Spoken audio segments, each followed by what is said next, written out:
Hello everyone, my name is Ranjana Yadav और आज हम स्टार्ट करने जा रहे हैं क्लास 12th का हिस्ट्री का चैप्टर 15 फ्रेमिंग द कॉन्स्टिट्यूशन, जिसमें हम पढ़ेंगे the beginning of new era. ये वीडियो पार्ट 2 है इसका।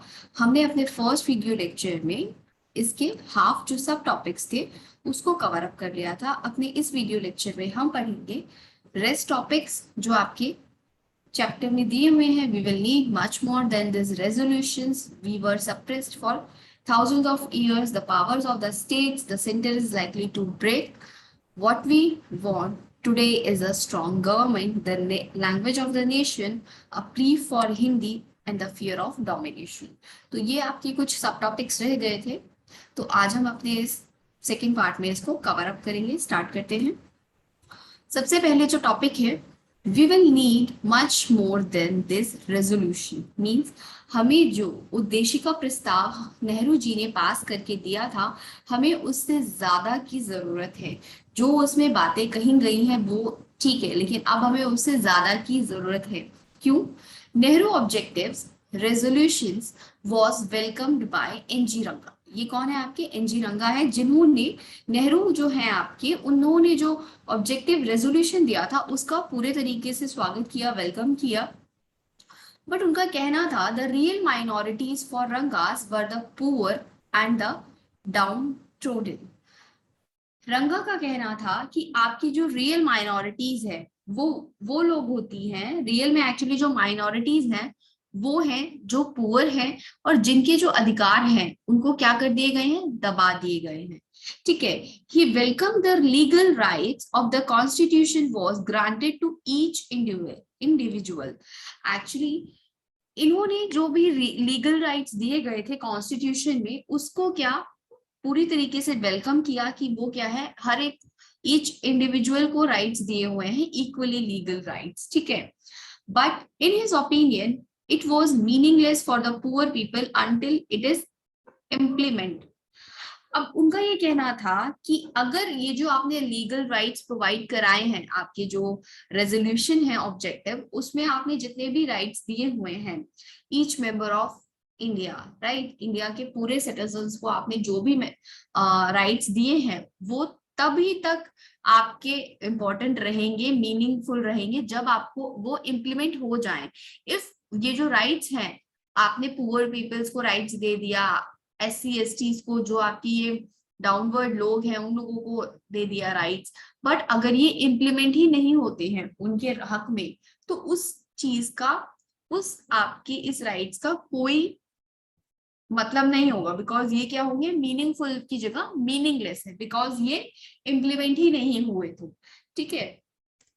तो इन्होंने बोला कि हमें इसको इम्प्लीमेंट करने के लिए और ज्यादा आपके राइट्स की जरूरत है, इस पे ध्यान देने की। जैसे it was essential to create conditions where these constitutional rights could be effectively enjoyed. उन्होंने बोला कि ये एसेंशियल है कि हमें ऐसी कंडीशंस क्रिएट करनी चाहिए जहां पर आपके ये जो कॉन्स्टिट्यूशनल राइट्स है वो इफेक्टिवली क्या हो, एंजॉय ले सके, लोग इसको अपनाएं और उसको, उनको क्या हो, इफेक्ट मिले, जो भी इसकी सारी आपकी राइट्स मिलते हैं, ठीक है, उनकी फेवर में रहे और वो उसको एंजॉय कर सके अपने राइट को।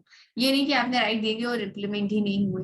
रंगा also due attention to the gulf that separated between Indians and the constituent assembly. Ranga ने अटेंशन जो है ध्यान दिलाया इस तरफ कि आपका ये जो सेपरेशन आ रहा है, एक खाई के तौर पे आ रहा है आपके इंडियंस और आपकी कॉन्स्टिट्यूशन असेंबली के बीच में।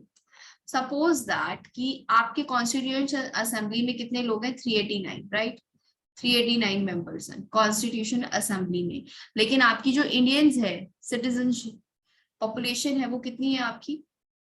1 करोड़, राइट, 1 करोड़, 100 करोड़, राइट। लेकिन मेंबर तो आपके इतने हो गए, ठीक है, जो आप इनके लिए वो बना रहे हैं कानून, और बाकी जो 100 करोड़ की पॉपुलेशन है वो कहाँ है? वो तो आएंगे नहीं अपने हक के लिए लड़ने के लिए, राइट्स बनाने के लिए। तो अब हर कोई तो असेंबली में नहीं पार्ट ले सकता ना, तो उनके द्वारा चुने हुए, ठीक है, उनके द्वारा चुने हुए जितने भी आपके रिप्रेजेंटेटिव रहते हैं वो कहाँ आते हैं?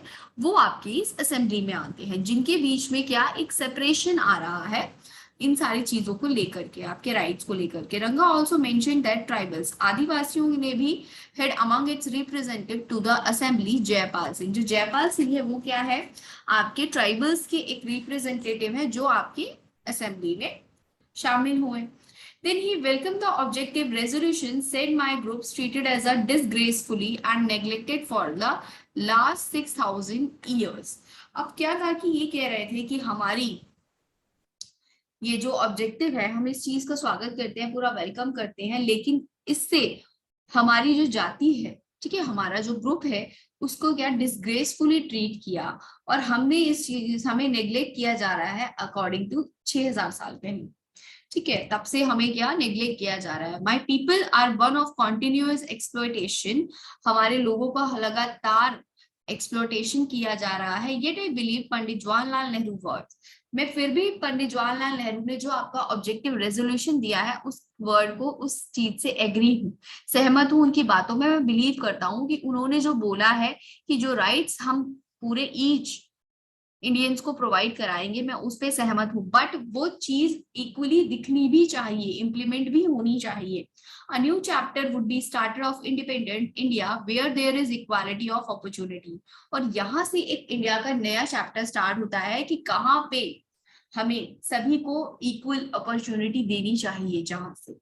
ठीक है, our point is that you have got to mix with us, we are willing to mix with you. उनका कहना ये था कि हम चाहते हैं कि आप हमारे साथ मिक्स होइए और हम आपके साथ मिक्सअप करेंगे। ठीक है, तो यहाँ पे क्या वो बात होती है ना कि ताली दोनों हाथ से बजती है, हम एक तरफ से आगे आ रहे हैं, आप दूसरी तरफ से आगे आइए, फिर उस तालमेल को बैठा के पूरे आप इस रेजोल्यूशन को बढ़ाते हैं, जिससे आपका भी नुकसान ना हो और हमारा भी नुकसान ना हो। We were suppressed for thousand of years, हमें लाखों हजारों सालों तक, लाखों सालों से दबाया जा रहा है हमारे अधिकारों को। ठीक है, जैसे ये बात किसने की थी, आपकी B.R. अम्बेडकर ने। How were the rights of the depressed caste to be defined by the constitution, constitution में आपकी जो डिप्रेस्ड कास्ट है उनके अधिकारों को कैसे डिफाइन किया गया है। Right, during the national movement Ambedkar had demanded separate electorate for the depressed caste. जब आपका नेशनल मूवमेंट चल रहा था तो उस दौरान आपके अम्बेडकर साहब ने क्या किया था कि आपके डिप्रेस्ड क्लास के लिए, जो SC ST थी, आपकी जो महार जाति थे, दलित वर्ग थी, इनके लिए अम्बेडकर साहब ने क्या सेपरेट इलेक्टोरेट, अलग से प्रतिनिधित्व निर्वाचन मंडल की मांग की थी।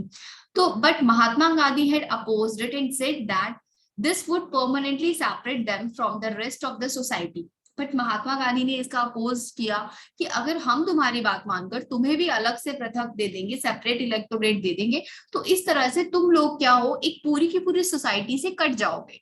अभी तो कुछ भी करके, कैसे भी करके थोड़ा बहुत तालमेल हो रहा है, सोसाइटी का हिस्सा सब माने जा रहे हैं। ठीक है, बट अगर सेपरेशन आ गया तो फिर तो आप हर तरह से कट जाओगे ना। ठीक है, some members of the depressed caste emphasize that the problem of untouchable could not be resolved through protection. आपके कुछ मेंबर्स जो थे डिप्रेस्ड क्लास के, वो ये कहना चाह रहे थे, वो इस बात की ओर ध्यान देना चाह रहे थे कि हमारी जो प्रॉब्लम है अनटचेबल की, वो ऐसे ही सॉल्व नहीं होगी, ऐसे ही रिजॉल्व नहीं होगी सिर्फ और सिर्फ प्रोटेक्शन से। आपको हमें प्रोटेक्शन के अलावा राइट्स भी देने पड़ेंगे। जैसे their disabilities were caused by the social norms and the moral values of the caste society। तो उनकी जो डिसेबिलिटीज थी वो क्या थी, आपके जो सोशल नॉर्म्स हैं उसमें, और आपकी जो मॉरल वैल्यूज हैं आपकी कास्ट सोसाइटी में, उसके अंदर आपको क्या इस डिसेबिलिटीज को खत्म करना होगा। Society had used their services and labours, kept social distance, refusing to mix with them and entry into the temples. अब वो सोसाइटी, वो ये चाह रहे थे कि सोसाइटी वाले जो लोग हैं, उनकी जो सर्विसेज हैं, उनके जो लेबर्स हैं, उससे क्या, जैसे आप क्या सोशल डिस्टेंस रखते थे, ठीक है, ये अछूत है, अनटचेबल है, छोटी जात का है, शूद्र है, तो इसको क्या सर्विस देनी पड़ती है, बाकी और इसका कोई काम नहीं, इससे दूरी बनाकर रखो। ठीक है, हम क्या करते थे, इनको टेम्पल्स में जाने नहीं देते थे, इनके हाथ का पानी नहीं पीते थे, इनको पानी नहीं भरने देते थे, मंदिर में एंटर नहीं करने देते थे। तो ये सारी चीजें जो आपकी सोसाइटी में फैली हुई थी, इसको वो खत्म करने की बात कर रहे थे। Then Nagappa said that they were not a minority and occupied 20 to 25% of the total population। आपके नगप्पा जो थे उन्होंने बताया कि आपके है ना, आपकी जो 100 करोड़ की पॉपुलेशन है उसमें सिर्फ और सिर्फ ये माइनॉरिटीज नहीं है, दलित वर्ग या डिप्रेस्ड क्लास की जो लोग हैं, ये आपकी पूरी पॉपुलेशन का 20 to 25% है। मींस अगर सपोज दैट आपकी 100 करोड़ों की पॉपुलेशन है, तो जिसमें आपका कितना 20 से 25 करोड़ कौन हो गया, आपके सिर्फ और सिर्फ ये SC ST, ये डिप्रेस्ड कास्ट के लोग। तो आप इनको माइनॉरिटीज मत बोलिए, ये आपकी पॉपुलेशन का हिस्सा है, कितना 20 to 25%।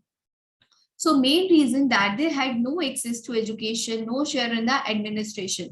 और सबसे ज्यादा इसके पीछे कारण ये था कि इनको बिल्कुल ही निम्न कोटि का समझा जाता था, निम्न जाति का समझा जाता था, जिससे ये आपकी एजुकेशन से क्या रहते थे, दूर रहते थे, वंचित रहते थे। और आपको जब एजुकेट ही नहीं होंगे तो एडमिनिस्ट्रेशन में पार्टिसिपेट कैसे करेंगे, है ना। तो सारी चीजों से बेटर क्या है कि एजुकेशन, अगर इनको एजुकेशन इक्वली दी जाती तो ये सभी के बराबर आ सकते, ठीक है।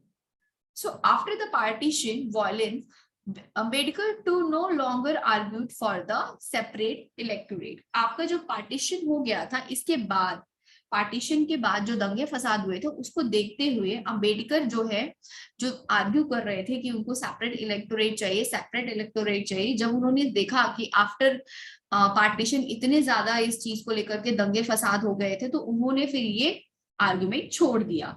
Then the Constituent Assembly finally recommended that untouchability to be abolished. Hindu temples will be open to all castes, and seats in legislature and jobs in government offices be reserved for the lower caste। इसके बाद आपकी जो Constituent Assembly है, इन्होंने क्या कुछ इनको rights दिए, स्पेशल राइट्स, जैसे आपकी अनटचेबिलिटी को बिल्कुल खत्म कर दिया गया, हिंदू टेम्पल्स में इनको जाने की एंट्री मिल गई, देन आपकी कुछ सीट्स लेजिस्लेटर में इनको दी गई, लेजिस्लेचर में, देन आपका गवर्नमेंट ऑफिसर्स में भी इनको कुछ रिजर्वेशन दिया गया, कुछ परसेंट का लोअर कास्ट को, ठीक है। नेक्स्ट देखो पावर ऑफ द स्टेट। अब आपके पास स्टेट है तो आपके पास सेंटर और स्टेट है, मीन अब आपके पास राज्य है तो उसके अंदर कितनी पावर एक स्टेट को देनी चाहिए, ये चीजें। Most debated topic in the constituent assembly was respected rights of the central government in the state. अब इसमें बहुत बार क्या होता था, कॉन्स्टिट्यूएंट असेंबली में हर बार डिबेट होती थी आपकी किसको राइट्स को लेकर के, सेंटर के और स्टेट के, कि दोनों के बीच में पावर का डिस्ट्रीब्यूशन किया कैसे जाए, है ना। So Jawaharlal Nehru was in the favour of strong centre. Jawaharlal Nehru ये चाहते थे कि सेंटर को स्ट्रॉन्ग किया जाए, ठीक है। He wrote a letter to the president of the constituent assembly that partition is a permanent fact, ठीक है। तो उन्होंने क्या था कि प्रेसिडेंट को, जो आपके कॉन्स्टिट्यूएंट असेंबली के प्रेसिडेंट थे डॉक्टर राजेंद्र प्रसाद, उनको लेटर लिखा और उसमें बोला कि पार्टीशन ही एक परमानेंट फैक्ट है इस चीज का देखा जाए तो। So it would be injurious for the country to provide a weak central authority. उन्होंने कहा कि अगर पार्टीशन करते हैं हम इस चीजों में, ठीक है, पावर्स में, तो वो क्या होगी, उससे पूरी की पूरी क्या, ये हमारे लिए हानिकारक रहेगी कंट्री के लिए, जो एक प्रोवाइड सेंट्रल अथॉरिटी हमें देता है। और हमें क्या, कैसी सेंट्रल अथॉरिटी है, जैसे हमारी 1935 का गवर्नमेंट ऑफ इंडिया एक्ट में था, ठीक है, कि सारी की सारी पावर्स आपकी क्या सेंटर के पास होनी चाहिए, कुछ पावर्स जो है हम आपके स्टेट को दे दें, ठीक है। So there would no be no peace and coordination among the states. और उन्होंने कहा कि अगर सारी की सारी जो पावरफुल है, अगर हम स्टेट को दे देते हैं, सॉरी सेंटर को दे देते हैं, तो भी क्या होगा, इन दोनों में आपस में कोई भी जो है सेपरेशन नहीं हो पाएगा, कोई भी तालमेल नहीं बैठ पाएगा। इफ अगर स्टेट्स भी मोर पावरफुल हो जाते हैं तो सारे के सारे स्टेट्स क्या करेंगे, वो अपनी अपनी बातें करने लगेंगे, है ना, कोई किसी की हेल्प नहीं करेगा। इफ अगर हम सेंटर को बहुत ज्यादा पावरफुल बनाते हैं तो उससे क्या होगा, अगर सिर्फ सारी की सारी शक्तियां हमने पावर सिर्फ सेंटर को दे दी तो सारे अलग अलग राज्य मिलकर विद्रोह करने लगेंगे, ठीक है। और हो सकता है कि फिर जो आपका सेंटर है वो किसी एक राज्य पे तवज्जो ही ना दे, है ना। तो ये सारी की सारी चीजें उस टाइम पे बहुत ज्यादा मोस्ट डिबेटेड होती थी आपकी कॉन्स्टिट्यूएंट असेंबली में, जिससे कि आपका क्या पीस और कोऑर्डिनेशन बैठाना इन दोनों के बीच में बहुत ही ज्यादा प्रॉब्लम कर रहा था। Then the draft constitution provided for 3 list of subjects. तो आपके ये जो ड्राफ्ट था कॉन्स्टिट्यूशन का, उसमें आपकी 3 लिस्ट प्रोवाइड कराई गई, union, state and the concurrent. Union में सिर्फ और सिर्फ यूनियन यानी सेंटर के आपकी पावर्स थी, स्टेट में आपके सिर्फ स्टेट्स की पावर्स थी, और कॉन्करेंट में आपके ऐसे टॉपिक्स रखे गए जिसमें आपके यूनियन और स्टेट मिलकर कानून बनाते थे। सो यूनियन लिस्ट जो है आपकी एट प्रेजेंट इसमें 100 सब्जेक्ट्स हैं, बट ओरिजिनली इसमें 97 सब्जेक्ट्स दिए गए थे, जिसमें आपका लाइक डिफेंस है, बैंकिंग है, फॉरेन अफेयर्स है, करेंसी से रिलेटेड, एटॉमिक एनर्जी से रिलेटेड, इंश्योरेंस या कम्युनिकेशन या इंटर स्टेट ट्रेड, और बाकी सारे जो मुद्दे हैं वो सारे किसके, सेंटर के पास आते थे। उस पे कानून बनाने का अधिकार संविधान ने किसको दिया हुआ है, सेंटर को दिया हुआ है। आफ्टर दैट हम स्टेट लिस्ट की बात करते हैं। स्टेट लिस्ट आपकी एट प्रेजेंट कितनी, 61 सब्जेक्ट्स हैं, बट जब ओरिजिनली था तो इसमें 66 सब्जेक्ट्स थे, जिसमें आपका public and orders, police, public health and sanitization, agriculture, prisons, local government, fisheries, market, theatre, gambling and so on, ये सारे के सारे काम कौन करता था, आपके स्टेट गवर्नमेंट करती थी अपने अपने राज्यों में। ठीक है, और आपकी जो आपकी जो लिस्ट है ये आपके कौन से, 7 आपके किसमें, 7th शेड्यूल में दिया हुआ है। ठीक है, कॉन्स्टिट्यूशन का। नेक्स्ट आती है कॉन्करेंट लिस्ट, जिसपे आपका both the parliament and the state legislature can make the law in the concurrent list. इस पे कॉन्करेंट लिस्ट जो आपकी समवर्ती सूची होती है, इसमें आपकी पार्लियामेंट और आपकी स्टेट गवर्नमेंट दोनों मिलकर के लॉ बनाती है। This list at present is 52 subject. इसमें एट प्रेजेंट कितने, 52 सब्जेक्ट्स हैं। ओरिजिनली इसमें 47 सब्जेक्ट्स थे, like criminal law and procedure, civil procedure, marriages and divorce, population control and family planning, electricity, labor welfare, economic and social planning, drugs, newspaper, books and printing press and others। इस पे क्या, दोनों centre और state दोनों मिलकर के rules बनाते हैं, लॉस बनाते हैं। इन 42nd amendment 1946 there are 5 major subjects transferred in concurrent list। आपके 1946 के जो आपका 42वां संविधान संशोधन किया गया था, उसमें आपके कुछ 5 सब्जेक्ट्स थे, उसका ट्रांसफर किसमें कर दिया गया, आपकी कॉन्करेंट लिस्ट में। कौन कौन सा, education, forest department, weights and measure, wild animals and birds and administration and justice. इन 5 सब्जेक्ट्स को भी आपका कॉन्करेंट लिस्ट में शामिल कर दिया गया। Then beside the article give the centre power to take over a state administration on recommended of the government। अब आर्टिकल आपका आता है 356। इसके तहत क्या होता है कि आपकी जो सेंटर की पावर है, ठीक है, वो आपका क्या हो जाता है, जब स्टेट में कोई भी इमरजेंसी लगाई जाती है तो वो सारी पावर कहाँ पे आ जाती है, सेंटर के पास आ जाती है। ठीक है, और आपका गवर्नर से पूछ करके फिर ये आपका आर्टिकल 356 लगता है, जिसमें सारी की सारी पावर आपकी सेंटर के पास ट्रांसफर हो जाती है। और constitution define the 3 types of emergency. आप हमारे संविधान में 3 तरह की इमरजेंसीज के बारे में बताया गया है। जैसे आपका आर्टिकल 352, ये क्या है, आपकी नेशनल इमरजेंसी है। ठीक है, फिर आपका आर्टिकल 356, ये आपकी स्टेट इमरजेंसी के बारे में, जो राज्य में आपातकालीन शासन लगता है, राष्ट्रपति का शासन लगता है, वो आर्टिकल 356 के अंदर लगता है। देन आपका आर्टिकल 360 के अंतर्गत आता है फाइनेंशियल इमरजेंसी, वित्तीय आपातकाल पड़ता है तो उसके अंदर आपकी फाइनेंशियल इमरजेंसी लगाई जाती है। The constitution also made fiscal federation and system. ठीक है, फेडरलिज्म का मतलब होता है संघवाद। तो आपके कॉन्स्टिट्यूशन में कुछ आपकी वित्तीय, ठीक है, वित्तीय फाइनेंशियल सिस्टम को लेकर भी कुछ फिस्कल फेडरेशन के बारे में आपके कुछ लॉज बनाए गए, जैसे some taxes like custom duties the central retain all the proceeds. आपके जो कस्टम ड्यूटीज है वो सारी की सारी कौन देखता है, सेंटर देखता है। Other income tax and excise duty it shared with them all with the states. और आपका ये जो है इनकम टैक्स और एक्साइज ड्यूटी है, ये आपकी शेयर करता है वो स्टेट के साथ ही। सेंटर और स्टेट दोनों इनकम टैक्स और एक्साइज ड्यूटी को मिलकर शेयर करते हैं।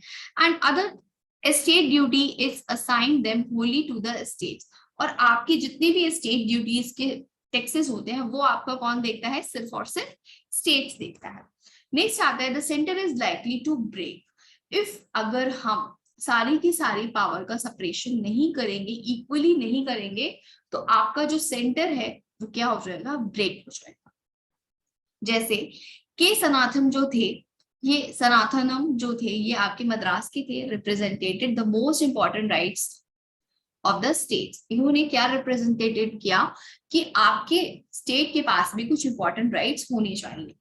He said that distribution of power was necessary to strengthen not only the state but also the center। उन्होंने कहा कि सारी की सारी जो पावर्स हैं वो सिर्फ और सिर्फ स्टेट्स के पास नहीं जानी चाहिए, इक्वली सेंटर के पास भी रहनी चाहिए। Some were saying to give all kind of power to the center। कुछ लोग ये बोलते थे कि सारी की सारी शक्तियां सिर्फ और सिर्फ किसके पास, सेंटर के पास होनी चाहिए। But Sanatan said if the centre was overburden with the responsibility it could not work properly.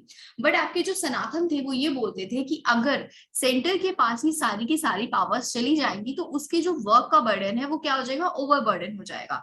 तो अगर उसके पास ओवर बर्डन हो जाएगा तो फिर वो अपने रिस्पॉन्सिबिलिटीज को ठीक से प्रॉपरली वर्क नहीं कर पाएगा। तो इसीलिए हमें इक्वली डिस्ट्रीब्यूशन करना जरूरी है पावर्स का। इसके बाद आपका आता है the fiscal provisions would impoverish. Impoverish means उसकी शक्ति को शक्तिहीन कर देना। The provinces since most taxes except land revenues was given to the centre.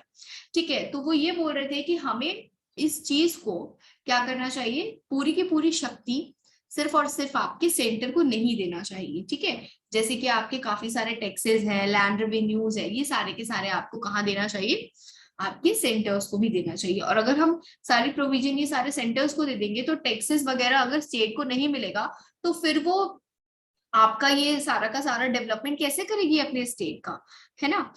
So without finances how could the state projects the development like education, health and sanitization. और अगर सारी की सारी ये चीजें आपकी पावर्स, फाइनेंशियल जो पावर्स हैं, टैक्सेस वगैरह कलेक्शन सिर्फ सेंटर करेगा तो फिर सारी चीजें जो ये प्रोजेक्ट्स आती है स्टेट के, एजुकेशन से रिलेटेड, हेल्थ से रिलेटेड, सैनिटाइजेशन से रिलेटेड, ये सारी ट्रेडिंग सिस्टम से रिलेटेड, मतलब अपने स्टेट का डेवलपमेंट फिर वो कैसे करेगा जब उसके पास किसी भी तरह का रेवेन्यू कलेक्शन ही नहीं रहेगा, मनी ही नहीं रहेगा। तो so he said we should eliminate the federal system and have unitary system. उसका कहने का मतलब था कि हमें जो फेडरल सिस्टम है इसको एलिमिनेट करने की जगह एक यूनिटरी सिस्टम लाना चाहिए equally.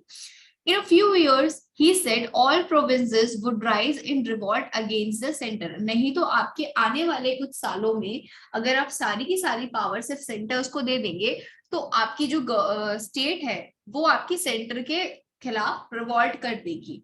Then a member of Odisha warned that the center is likely to break if more power given।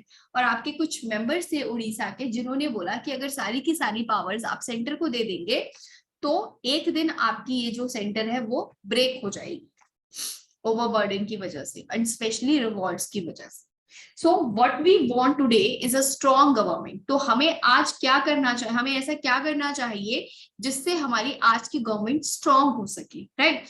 Ambedkar had declared that he wanted a strong and united center, much stronger than the center we had created under the Government of India Act 1935। तो आपके अंबेडकर ने बोला कि हमें centre को इतना strong करना चाहिए जैसे कि हमारा गवर्नमेंट ऑफ इंडिया एक्ट 1935 के अंडर में था।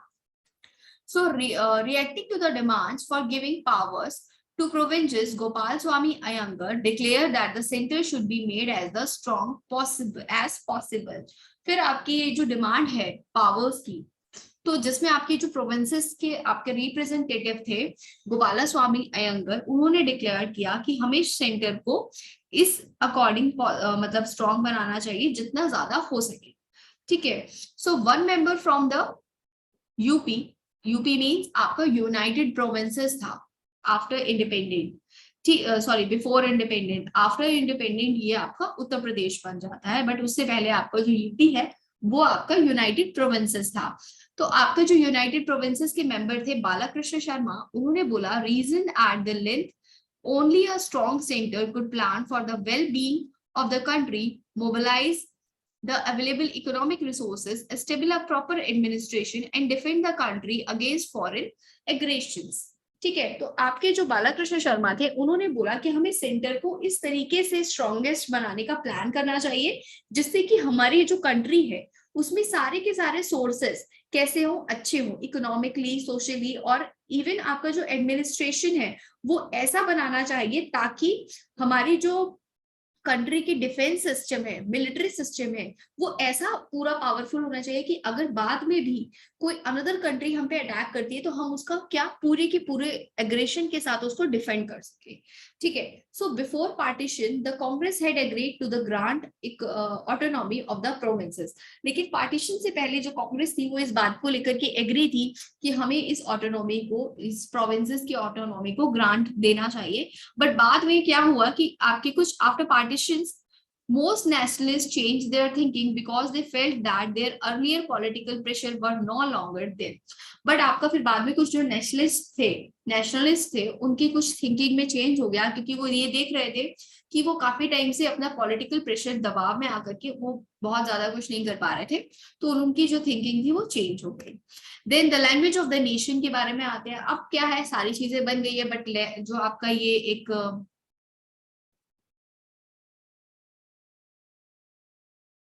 नेक्स्ट आपका आता है the language of the nation. अब हमारे लैंग्वेज, नेशन के लिए जो लैंग्वेज है वो क्या है, क्योंकि हमारे यहाँ पे कोई सिंगल लैंग्वेज तो यूज करता नहीं है ना, क्योंकि अलग अलग क्षेत्रों में रहते हैं तो अलग अलग लैंग्वेजेस सबकी अपनी अपनी है। सो अब नेशन को कौन सी लैंग्वेज प्रोवाइड कराई जाए। सो how the language of the nation could be selected when people in different regions spoke different languages। अब ये मुद्दा था आपका कि नेशन को कौन सी लैंग्वेज सेलेक्ट की जाए कि आपकी नेशनल लैंग्वेज पे एक हो, क्योंकि हमारे यहाँ पे जो पीपल हैं कोई एक कैटेगरी को तो है नहीं, एक लैंग्वेज की तो है नहीं, डिफरेंट रीजन्स की है और जो कि डिफरेंट लैंग्वेजेस बोलते हैं। ठीक है। So how could people listen to each other or connect with each other if they did not knew each other languages? अब उसमें ये प्रॉब्लम आ रही थी कि पीपल, जो आपके लोग हैं, वो लोगों की एक दूसरे की बातों को कैसे सुनेंगे, एक दूसरे से कैसे कनेक्ट करेंगे, एक दूसरे से कैसे जुड़ेंगे, जब वो आपस में ही एक दूसरे की लैंग्वेज के बारे में जानते ही नहीं होंगे, है ना। सपोज दैट हम हैं, अगर हम साउथ इंडिया जाते हैं तो वहां पे वो कन्नड़, तेलुगु, मलयालम ये लैंग्वेज बोलती है ना। तो अब हमें तो ये पता है ना कि ये कुछ साउथ इंडियन लैंग्वेज बोल रहा है। अब वो अपना अकड़म कड़म पता नहीं क्या क्या करके चले जाएंगे तो हमें तो समझ में ही नहीं आएगा, क्योंकि हमें वो लैंग्वेज आती ही नहीं है, राइट। और उसी तरीके से हम अगर हिंदी में जो बात कर रहे हैं उस तरीके से उनको नहीं समझ में आएगी कि हम क्या बोल रहे हैं। तो ये प्रॉब्लम थी। इन the constituent assembly the language issues was debated more over many months. तो इसी वजह से आपकी कॉन्स्टिट्यूएंट असेंबली में जो लैंग्वेज का इशू था इस पे काफी महीनों तक डिबेट चलती रही। ठीक है। Then by 1930s Congress had agreed accepted that Hindustani. आपकी 1930 में जाकर के कांग्रेस ने एक्सेप्ट किया कि जो हिंदुस्तानी लैंग्वेज है उसको नेशनल लैंग्वेज बनाना चाहिए। ठीक है। अब the large section of the people of India speaks हिंदुस्तानी। आपका जो बहुत बड़े सेक्शन में, लार्ज सेक्शन में जो इंडिया के लोग थे वो क्या बोलते थे, हिंदुस्तानी लैंग्वेज बोलते थे। हिंदुस्तानी लैंग्वेज क्या थी, mixture of Hindi and Urdu language. Okay. From the end of 19th century Hindustani language has been gradually changes. आपकी 19th सेंचुरी तक आते आते जो हिंदुस्तानी लैंग्वेज है उसमें कुछ चेंजेस हुए।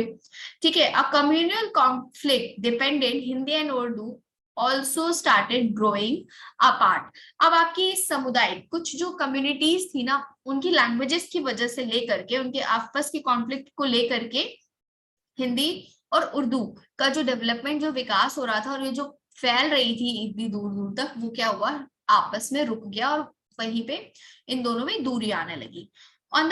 On one hand, there was a move to Sanskritize Hindi, pursuing it of all word of Persian and Arabic origin। अब आप देख सकते हैं कि आपकी जो संस्कृति हिंदी थी, ठीक है, संस्कृत के कुछ वर्ड थे वो सारे के सारे कहाँ से, आपकी पर्शियन और फारसी और अरेबिक वर्ड से निकले हुए थे। ठीक है। Then a plea for Hindi. ठीक है। प्ली मीन्स आपका क्या हो रहा था, प्रतिज्ञा, हिंदी को क्या बनाने के लिए, नेशनल लैंग्वेज बनाने के लिए। So in the constituent assembly, R V Dhulekar made an aggressive plea that Hindi is used as the language of constitution making. आपकी कॉन्स्टिट्यूशन असेंबली में जो आर.वी. धुलेकर थे वो बहुत ज्यादा एग्रेसिव थे इस चीज को लेकर के कि हिंदी को हमें क्या बनाना चाहिए, कॉन्स्टिट्यूशन की भाषा बनानी चाहिए. But someone told that not everyone in the assembly new the language. But किसी ने ये बोल दिया वहां पे कि सभी को आपकी हिंदी लैंग्वेज के बारे में पता ही नहीं है. Then Dhulekar said, people who are present in this house to fashion a constitution for India do not know Hindustani, are not worthy to be member of this assembly. They better leave. अब धुलेकर ने ये बात बोल दी, ये बात सुन करके कि अगर जो यहाँ पे जो लोग हैं जो रिप्रेजेंट कर रहे हैं इंडिया को और कॉन्स्टिट्यूशन बना रहे हैं, अगर वो इंडिया में रह करके आपकी हिंदी लैंग्वेज को नहीं जानते, हिंदुस्तानी होकर के हिंदी लैंग्वेज को नहीं जानते, तो उनका इस असेंबली का मेंबर होने का कोई मतलब ही नहीं है और ना ही इसमें पार्टिसिपेट लेने का मतलब है. इससे बेटर ये है कि वो इस असेंबली को छोड़ करके चले जाएं. अब जब उन्होंने ये डायलॉग वहां पे मार दिया, ये स्टेटमेंट दे दिया, तो अब इससे क्या हो गया, हंगामा हो गया. It create disturbance in the assembly. Then Dhulekar proceeded with his speech in Hindi. अब इस बात को सुनकर के वहां पे पूरा का पूरा उथल पुथल मच गई, हंगामा ही हो गया. बट धुलेकर फिर भी क्या थे, अपनी बात पे अड़े रहे और उन्होंने सिर्फ और सिर्फ हिंदी में ही अपनी स्पीच दी. Then due to interference of J L. Nehru, peace restored in the assembly. फिर आपकी जे.एल. नेहरू जी आए, जवाहरलाल नेहरू जी ने उसमें इंटरफेरेंस किया, उसके बाद थोड़ा सा माहौल वहां का शांत हुआ. Then after 3 years on 12th September 1947, Dhulekar's speech on the language once again created a huge storm.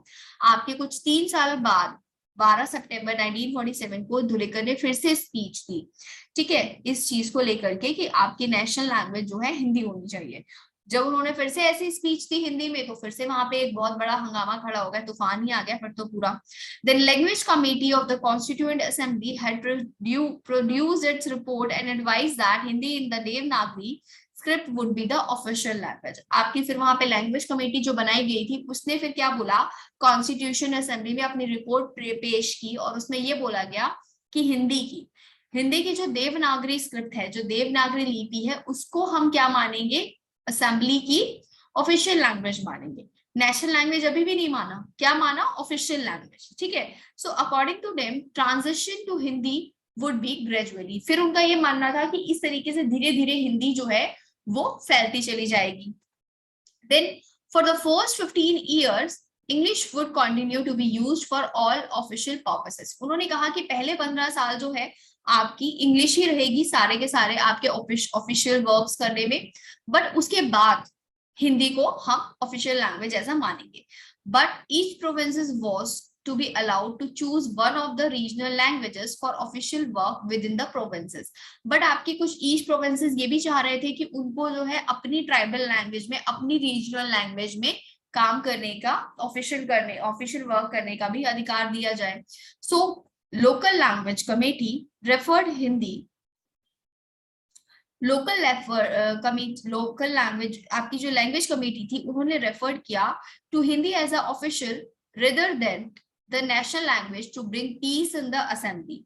आपकी जो लैंग्वेज कमेटी थी उन्होंने हिंदी को फिर क्या बोला कि हम जो है इसको ऑफिशियल लैंग्वेज की जगह नेशनल लैंग्वेज करते हैं, तो इससे क्या होगी, असेंबली में पीस आ जाएगा. सो धुलेकर वांटेड, उन्होंने बोला कि हम इसको ऑफिशियल लैंग्वेज ही रहने देते हैं, अगर हम हिंदी को नेशनल लैंग्वेज बना देंगे तो इससे फिर क्या होगी, शांति नहीं रहेगी उसमें.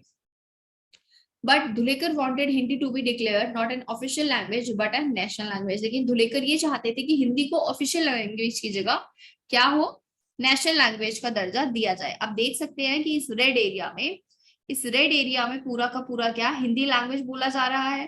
पंजाबी, इस ऑरेंज वाले रीजनल लैंग्वेजेस कहाँ है, देखो ऑरेंज कलर का जो सेक्शन है उसमें क्या है, आपकी रीजनल लैंग्वेजेस है. जैसे ऊपर का एरिया ये क्या है, यहाँ पे उर्दू बोली जा रही है. आपके इस हिस्से में क्या बोला जा रहा है, पंजाबी. ये आपका गुजरात का हिस्सा आ गया गुजराती. ये आपका क्या, महाराष्ट्र का हिस्सा मराठी आ गया. फिर आपकी यहाँ पे कोंकणी बोली जाती है, यहाँ पे कन्नड़ा बोली जा रही है, मलयालम, तमिल, तेलुगु, उड़िया, बंगाली, नेपाली, है ना, असमिया, ये सारी की सारी. मणिपुरी लैंग्वेज बोली जा रही है, मीजो बोला जा रहा है, कॉकबराक लैंग्वेज बोली जा रही है आपकी त्रिपुरा में, त्रिपुरी। तो ये क्या थी, आपकी रीजनल लैंग्वेज थी। और आपकी जो इंग्लिश थी वो सिर्फ और सिर्फ कुछ स्टेट्स में बोली जा रही थी यहाँ पे। ठीक है, तो आप देख सकते हैं कि हिंदी का बहुत बड़ा क्षेत्र था, बट फिर भी इसको नेशनल लैंग्वेज नहीं बनाया गया। The fear of domination. अब जो आपका इस डोमिनेशन के लेकर के फियर था वो क्या था? जब आपके धुलेकर ने ये बोल दिया कि हिंदी को नेशनल लैंग्वेज बनाना चाहिए, तो after Dhulekar spoke, Shrimati G Durgabai from Madras explain her worries. जब आपके धुलेकर ने ये बोला कि हिंदी को क्या बनाना चाहिए, नेशनल लैंग्वेज बनाना चाहिए, उसके बाद श्रीमती जी जो जी दुर्गाबाई थी उन्होंने मद्रास को लेकर के अपनी वरीज को एक्सप्लेन किया, क्योंकि कुछ जो आपके साउथ इंडियंस थे वो हिंदी को एक्सेप्ट नहीं कर रहे थे। ठीक है, she inform the house that the opposition in the south against Hindi was very strong. ठीक है, तो वो ये कह रही थी कि अगर हाउसेस में आपको ये जो अपोजिशन है वो अगेंस्ट कर रहा है कि हमें जो है हिंदी नहीं, हमें हिंदी नहीं सीखनी और हम हिंदी को स्ट्रॉन्ग नहीं बनाना चाहते। ठीक है, तो काफी जगहों पे ये सारा चीजें हो रहा था। So she along with many others had obeyed the call of Mahatma Gandhi and carried on Hindu propaganda in the south. अब वो क्या थी कि महात्मा गांधी ने उनके साथ मिलकर के, महात्मा गांधी ने जो बोला था कि हिंदी का क्या बनाना चाहिए, प्रचार प्रसार करना चाहिए, हिंदी का फैलाव करना चाहिए साउथ इंडिया में, तो वो उनकी बातों को मान रहे थे। लेकिन साउथ इंडिया के लोग इस चीज को क्या कर रहे थे, सप्रेस कर रहे थे, डिसोबे कर रहे थे। आप देख सकते हैं यहाँ पे क्या, देखो साउथ इंडिया लैंग्वेज में लिखा हुआ है ना, और इंग्लिश में लिखा हुआ है, लेकिन हिंदी में जो लिखा हुआ है उसको ब्लैक कर दिया पूरा कि हम हिंदी लैंग्वेज को नहीं अपनाएंगे। Then she started school the conducted classes in Hindi. उन्होंने फिर क्या, स्कूल्स वगैरह स्टार्ट किए जहाँ पे वो हिंदी में क्लासेस देती थी। She had accepted Hindustani as a language of the people, but now that language was being changed. वो ये चाह रही थी कि हिंदुस्तानी जो है लोगों की जो लैंग्वेज है वो बन जाए, बट नाउ लैंग्वेज जो हो गई थी वो चेंज हो गई थी। श्री शंकर राव देव stated that a congressman and a follower of Mahatma Gandhi, he had accepted Hindustani as a language of a nation. Shankar Rao देव जो थे वो क्या थे, कांग्रेस के नेता थे और महात्मा गांधी के फॉलोअर थे। वो भी ये चाह रहे थे महात्मा गांधी की जगह, कि महात्मा गांधी की तरह ही, कि आपकी जो हिंदू है ना, हिंदी लैंग्वेज है, उसको क्या माना जाए, national as a national language माना जाए। बट कुछ जगहों पे आपके ये जो ट्राइबल एरियाज है वहां पे इसका अपोजिशन किया जा रहा था। टी ए रामलिंगम चित्तर फ्रॉम मद्रास का जो था, इन्होंने emphasize that whatever was done had to be done with a caution. The cause of Hindi would not be helped if it was pushed too aggressively. अब आपके जो रामलिंगम थे इन्होंने बोला, मद्रास से इन्होंने ये चीज बोली कि अगर हमें जो भी करना है, अगर हम उसको नेशनल लैंग्वेज बनाना भी चाहते हैं तो हमें उसके लिए बहुत ही कॉशन से काम लेना पड़ेगा। ठीक है, क्योंकि अगर हम इसको जबरदस्ती किसी पे थोपेंगे तो वो फिर सामने से निकल के प्रोटेस्ट ही बाहर आएगा और कुछ नहीं आएगा। ठीक है, तो हमें इस चीज को क्या, इजिली थोड़ा सा टेकिंग स्मूथली काम करना पड़ेगा, ना कि किसी पे पुश करना पड़ेगा। सो इसके बाद आपका जब ये पूरी की पूरी चीजें बनके तैयार हो जाती है, देन आपके कॉन्स्टिट्यूशन में कुछ चीजें मेंशन की गई हैं, जैसे the constitution of India thus as we have seen had emerge through the process of intense debate and discussion. आपके जो इस इतने सारे डिबेट्स एंड डिस्कशन होने के बाद आपका जो कॉन्स्टिट्यूशन ऑफ इंडिया से बाहर निकल कर आता है वो क्या था, many provisions were arrived from give and take by forging middle ground between two opposing groups. अब आपका क्या था कि आपके डिबेट्स चल रही हैं कॉन्स्टिट्यूशन बनाने के लिए असेंबलीज में, है ना, डिस्कशन चले जा रहा है, तो उससे हमें क्या प्रोविजन सामने आया, गिव एंड टेक का। मीन्स अगर आपने कुछ बोला है, आप एक दूसरी पार्टी है, ठीक, दो पार्टीज हैं, एक पार्टी बोलती है कि नहीं इंडिया के लिए ये बेटर है, ये सारे के सारे रूल्स और ये सारे रेगुलेशन अपनाने चाहिए, ठीक है, ये कॉमन राइट्स है, ये मिलने चाहिए। दूसरी पार्टी कहती है नहीं हमको इसको इस तरीके से अपनाना चाहिए या हम ऐसा करेंगे। ठीक है, तो आपकी जो असेंबली थी उसमें जो आपके लीडर्स थे वो क्या करते थे कि सबकी बातों को रखते थे, तुम्हारी बात भी रख रहे हैं, तुम्हारी बात भी रख रहे हैं, ठीक है, हमने तुम्हारी ये बात रखी है तो तुम उसकी ये बात मानो। अगर हम तुम्हारी बात को 1% मान के चल रहे हैं तो आधी बातें उसकी भी माननी पड़ेंगी, ठीक है। तो तुमको उसकी बात को भी सप्रेस नहीं करना है, उस पर एग्री होना है, ठीक है। ऐसा नहीं है कि तुम हमारे सगे हो तो हम तुम्हारी बात मान रहे हैं, या हम उनके सगे तो उनकी बात मान रहे हैं, नहीं, तुम जो बोल रहे हो हम वो भी मान रहे हैं, तुम जो बोल रहे हो हम वो भी मान रहे हैं। तो दोनों पार्टीज की बराबर से बात मानी जाती थी और दोनों से ये बोला जाता था कि आपस में वो क्या करेंगी, तालमेल इकट्ठा रखेंगी, ठीक है। सो though one central features of constitution there was substantial agreement, this was on granted vote to every adult Indian। अब देखो सारी चीजें थी, हमने इधर उधर से सब चीजें अपनाई, लेकिन इंडियन कॉन्स्टिट्यूशन का एक फीचर है जो सबसे बेस्ट है, वो क्या है कि वोट करने का अधिकार। हमने अपने जैसे ही कॉन्स्टिट्यूशन बनाया वैसे ही सभी को इतना लिख दिया कि जो भारत का नागरिक है उसको वोट करने का अधिकार है, ठीक है। हमने ये नहीं बोला कि ठीक है पहले इस कैटेगरी को वोट करने का अधिकार दिया जाएगा फिर बाद में उस कैटेगरी को दिया जाएगा, जैसे बाकी के अलग अलग स्टेट्स में होता था, है ना, अलग अलग कंट्रीज में होता था। लेकिन हमारे इंडियन कॉन्स्टिट्यूशन में इस चीज को नहीं अपनाया, सीधा डायरेक्टली उनको राइट दे दिया, ठीक है। हाँ, एज का थोड़ा सा इश्यू था कि उस टाइम पे 21 ईयर्स रखी गई थी, लेकिन अभी 18 ईयर्स है। लेकिन अभी ये है कि वो चाहे कोई भी कैटेगरी का हो, कोई भी कास्ट का हो, छोटा हो बड़ा हो, हैंडीकैप है या वोट एवर है, सबको क्या है, राइट है, इक्वली राइट दिया गया है वोट का, ठीक है।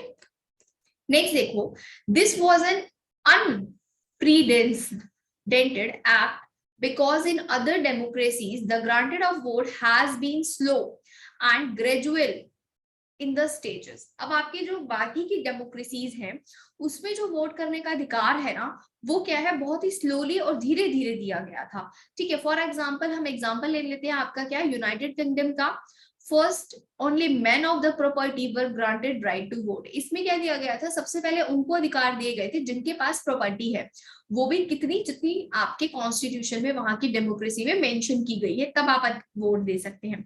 फिर उसके बाद फिर उसके कुछ सालों बाद देन मैन विद एजुकेशन, जिनके पास एजुकेशन, ठीक है। फिर then after long and bitter struggle man of working class and peasants, उसके कुछ सालों बाद क्या हुआ, उन लोगों को अधिकार दिए गए कि जिन लोगों ने बहुत ज्यादा स्ट्रगल करके अपने इस हक के लिए लड़ा, तो उनको जो काम करने वाले लोग हैं पीजेंट्स हैं, फिर उनको ये अधिकार दिए गए वोट करने का।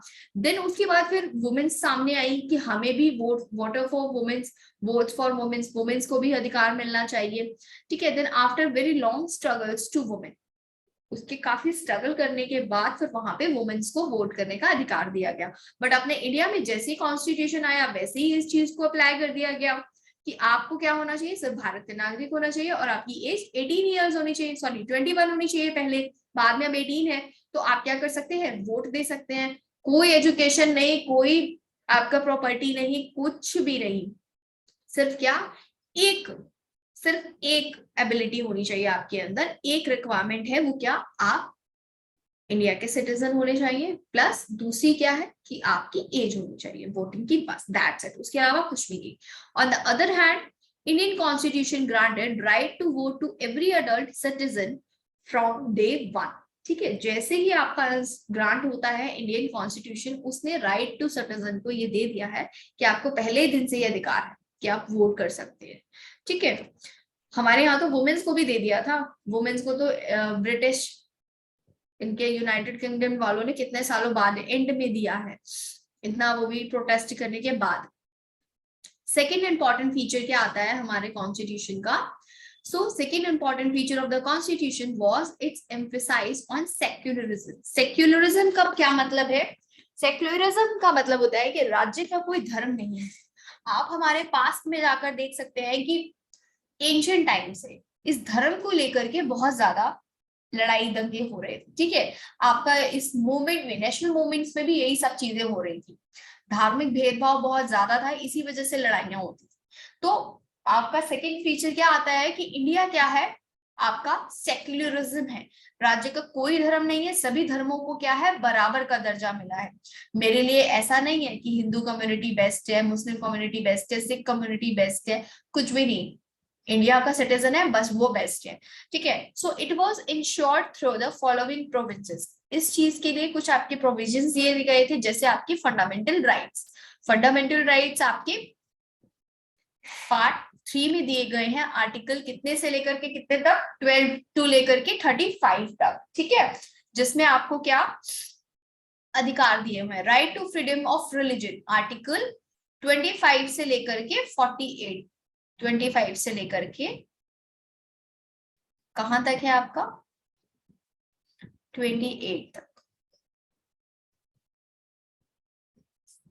ठीक है, कि आपको आपके धर्म, किसी भी धर्म को मानने की स्वतंत्रता है, ठीक है। Then right to equality, article 14 में राइट टू इक्वालिटी मीन्स कानून की समक्ष समान, कानून की नजरों में सभी इंडिया के सभी नागरिक समान है, चाहे वो किसी भी कास्ट के हो, किसी भी रिलीजन के हो, किसी भी चीज से वो बिलोंग करते हो, कैटेगरी से। फिर आपका आता है आर्टिकल 29 से 30, cultural and educational right, cultural and educational right की सभी को, भारत के सभी नागरिकों को कल्चरल और एजुकेशन का राइट दिया गया है, चाहे वो किसी भी कल्चर के हो। बस हाँ ये है कि आपके जो देखो, all religions were guaranteed equal treatment by state and given right to maintain charitable institution, और आपके सभी धर्मों को, सभी रिलीजन्स को ये गारंटी दी गई है कि उनके साथ राज्य में समान रूप से क्या होगा, व्यवहार किया जाएगा, और उनको इक्वली राइट दिए गए हैं कि वो अपने जो भी उनके कल्चरल चैरिटेबल इंस्टीट्यूशन है वो उसके मेंटेनेंस का कर सके, और जो आपका स्टेट है वो उसमें हेल्प करेगा इक्वली। ऐसा नहीं है कि हाँ कोई सिख वाली कम्युनिटी है तो गवर्नमेंट सिर्फ उसी को कर रही है, या फिर आपका क्या इंडियन कम्युनिटी आ गई, हिंदू कॉलेज खुल गया, हिंदू का एक इंस्टीट्यूट खुल गया तो उसी को कर रही है, ऐसा नहीं है।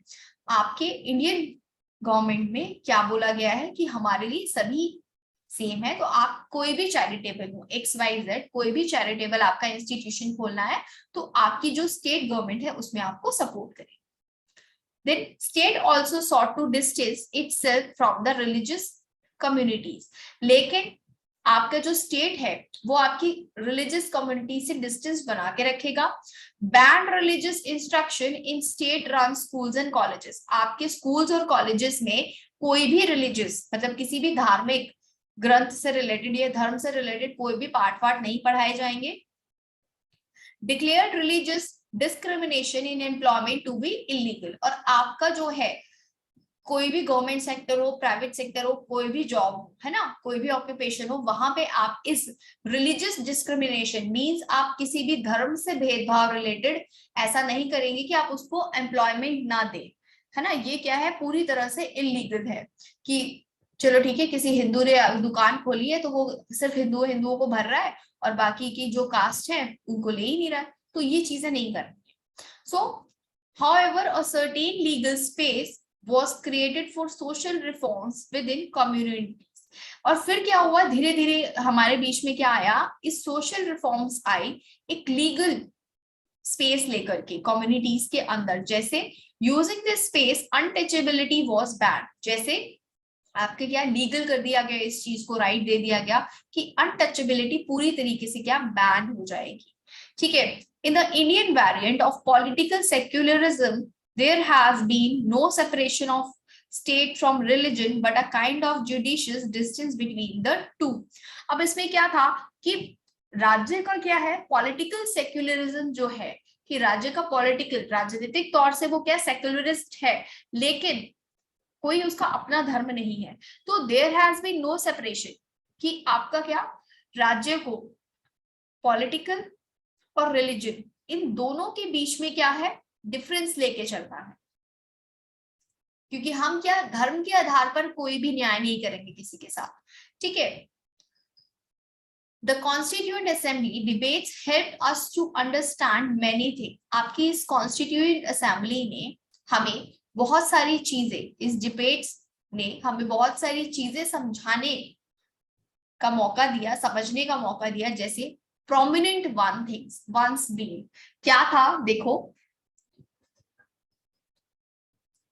they tell us about ideal that were being evoked, they tell us about the ideals that were being evoked and principles that the maker of the constitution operated with। अब जो भी यहाँ पे कॉन्स्टिट्यूशन को बना रहा था, मेक कर रहा था, हम क्या कर रहे थे, उसके सारे के सारे आइडियल्स और प्रिंसिपल्स, ये सारी की सारी चीजें हम अपने कॉन्स्टिट्यूशन में क्या कर रहे थे, डाल रहे थे, मेक कर रहे थे। देखो हमने कॉन्स्टिट्यूशन बोरो किया हर कंट्री से, ठीक है, बट उसको अपने अकॉर्डिंग अपनी क्रिएटिव थिंकिंग के अकॉर्डिंग चेंज करके कि हमारे सिटीजन्स के लिए क्या बेस्ट रहेगा, वो हमने इसमें मेंशन किया। Then we also come to know about many conflicting voices that were negotiated while framing of constitution।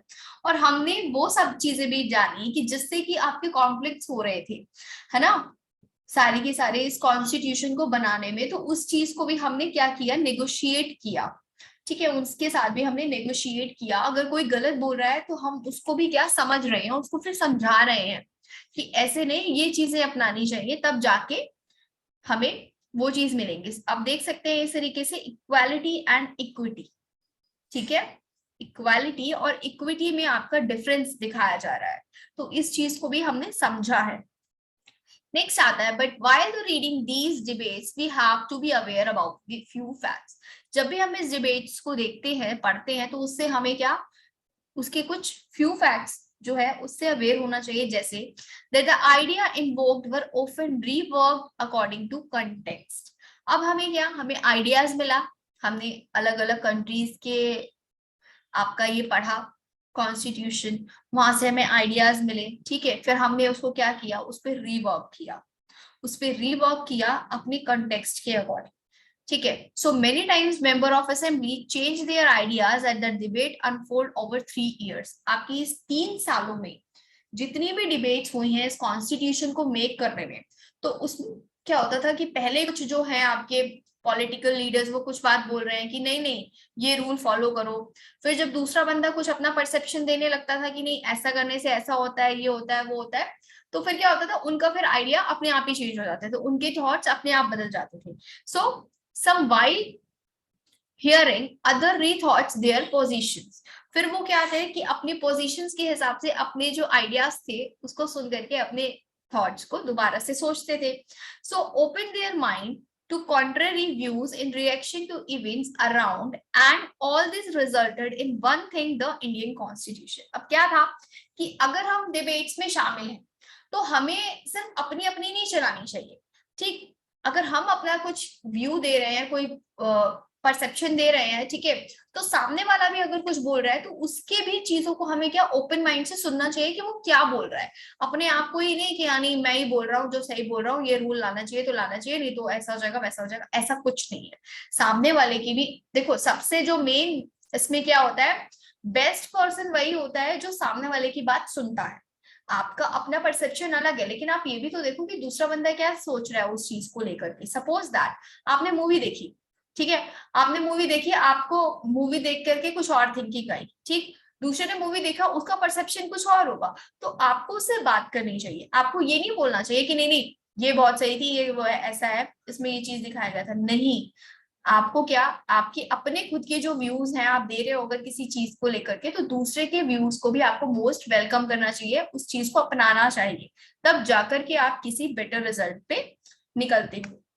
सो इन सारे डिबेट्स और इन सारे पूरे के पूरे कॉन्फ्लिक्शन के बाद क्या निकल कर आया रिजल्ट, सिर्फ और सिर्फ हमारा इंडियन कॉन्स्टिट्यूशन। ओके, सो ये था हमारा चैप्टर जो पूरी तरीके से फिनिश हो गया है। सो इसके कुछ इंपॉर्टेंट क्वेश्चंस भी करेंगे नेक्स्ट क्लासेस में। Thank you so much.